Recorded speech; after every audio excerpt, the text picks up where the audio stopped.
Tripura government আজ notification দিয়েছে। 4টি পোস্টের মধ্যে গ্রুপ সি এবং গ্রুপ ডি পোস্টে নিয়োগের সিদ্ধান্ত নিয়েছে ত্রিপুরা গভর্নমেন্ট। এই নিয়ে একটি নোটিফিকেশন পাবলিশ হয়েছে। এই নোটিফিকেশনের মধ্যে তোমাদের রিক্রুটমেন্ট করা হবে 4টি পোস্টের মধ্যে: কম্পিউটার প্রোগ্রামার, কুক কাম অ্যাটেন্ডার, হোস্টেল সুইপার এবং সুইপার। এই 4টি পোস্টের মধ্যে নিয়োগ করা হবে।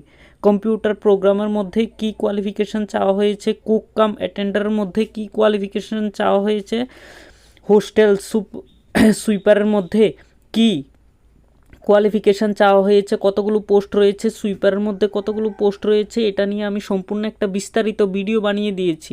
তো যারা যারা ইচ্ছুক এই পোস্টের মধ্যে অ্যাপ্লাই করার জন্য, তারা আমার ডেসক্রিপশান বক্সে গিয়ে ফুল ভিডিও দেখে নিতে পারবে। আর এই বিষয়ে কিছু জানতে হলে আমাকে কমেন্ট করবে, কারণ এখানে ভালো একটি স্যালারি দেওয়া হবে। যারা অ্যাপ্লিকেশন করতে চাও করে নিতে পারো।